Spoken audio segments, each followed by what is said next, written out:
Comrade President, I want to close on this score and my apologies to those that are partners in the government of national unity. Comrade President, there is something that is called the Basic Education Amendment Laws. I'm asking you, President, politely and respectfully so, sign that law. Sign that law. There must be no institution here, President, when the 6th administration and this particular house has passed that particular law. And the law is very simple, President. We are prepared to listen to any other person that wants to raise any view. But the law is simple. All our children must be in the same classroom and taught by the same teacher. What's wrong with that particular proposal? What's wrong with that particular proposal? That the language of teaching must incorporate all 12 languages, that there must be no language that is excluded. What's wrong with that particular proposal?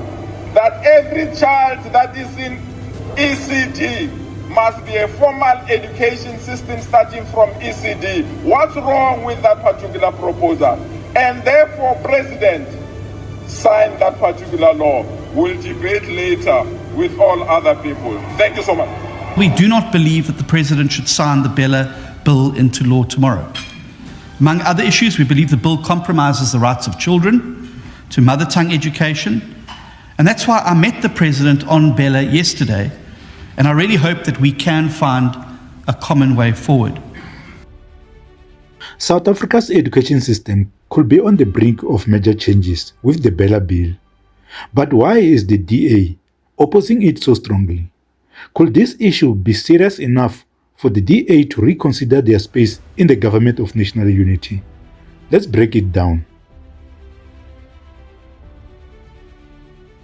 The Basic Education Laws Amendment Bill, or Bella Bill in short, proposes significant reforms to how schools in South Africa are managed. The bill seeks to centralize decision-making, moving authority over admissions and language policies from local school governing bodies to provincial departments. For the DA, which has built much of its education policy on school autonomy and parental involvement, this bill could be a game changer. But is it a deal breaker for their role in the government of national unity? Finally, the Bella Bill is quite a contentious one as well for the Democratic Alliance, and the Democratic Alliance, of course, didn't support that. What happens to the Bella Bill now? Is it something that you're going to put on the agenda of the national dialogue? Well, the Bella Bill is a non-negotiable for us. The right of school governing bodies to determine the language policy of a school is a red line for us, and the ANC's been aware of that from day one. Let's start by looking at the core of the Bella Bill. The bill's main focus is to shift control over school admissions and language policies from local school governing bodies, known as SGBs, to provincial education departments.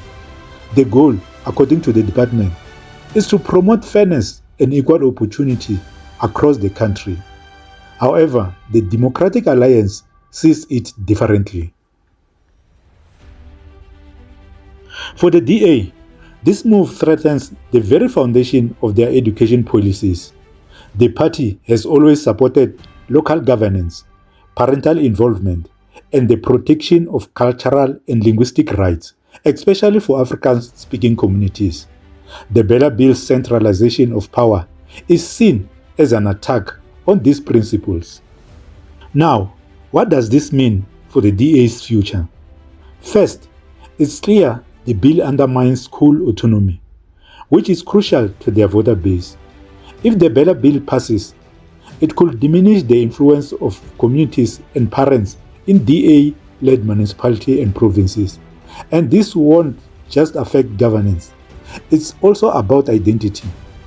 The DA has long defended Afrikaans and other minority languages, and this bill could strip those communities of their say in language policy.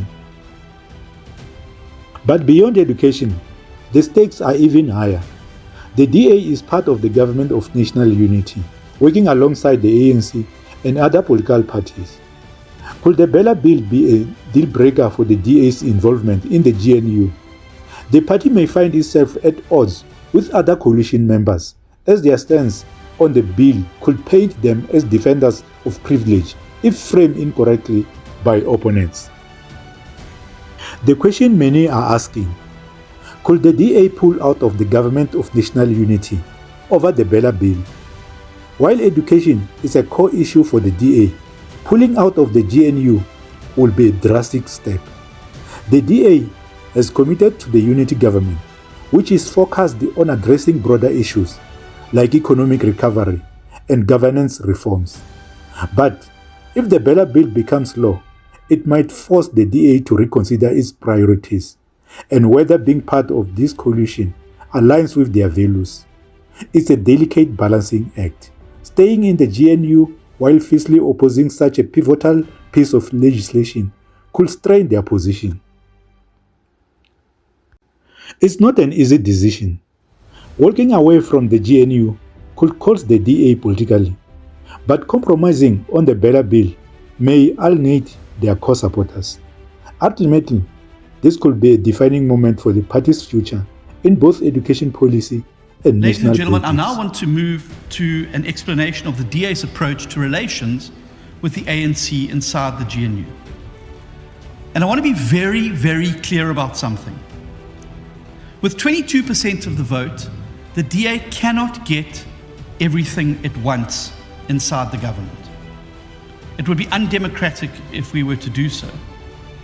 So I want our supporters, old and new, to understand and accept that that is how democracy works and that is how coalitions work. Having said that, we will equally not accept a position in which we get none of our priorities implemented, because frankly that too is undemocratic and that too is not how coalitions should work. The reality is, whatever way you slice and dice it, whatever way you want to cut the pie, the DA holds the balance of power in the government of national unity. Without the DA's support in Parliament, the GNU does not have a majority. So, fair is fair. We can't get it all our own way, but equally so, the ANC can't get it all their own way.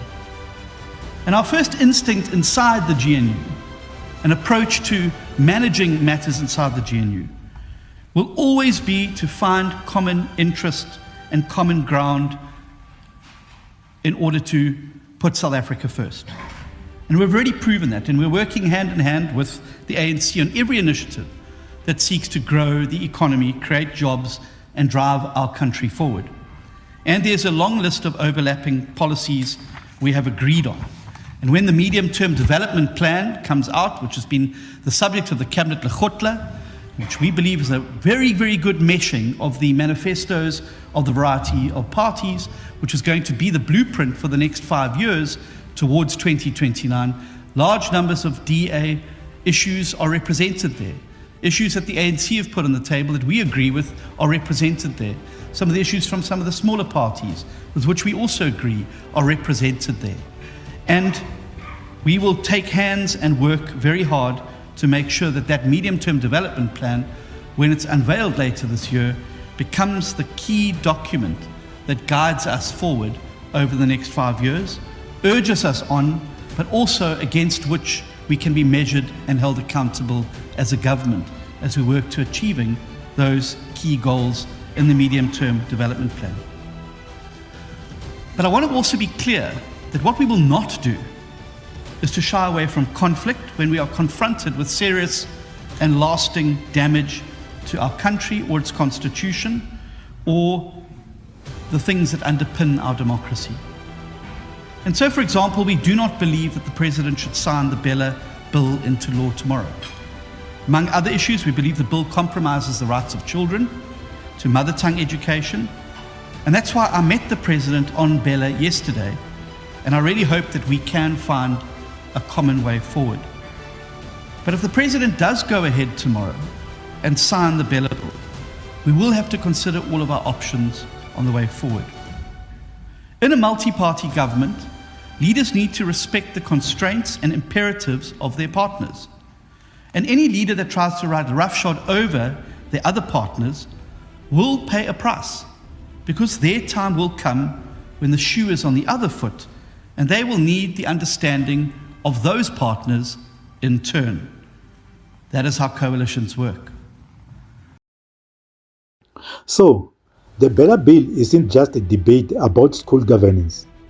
It has the potential to shake the political foundation of the DA's role in the government of national unity.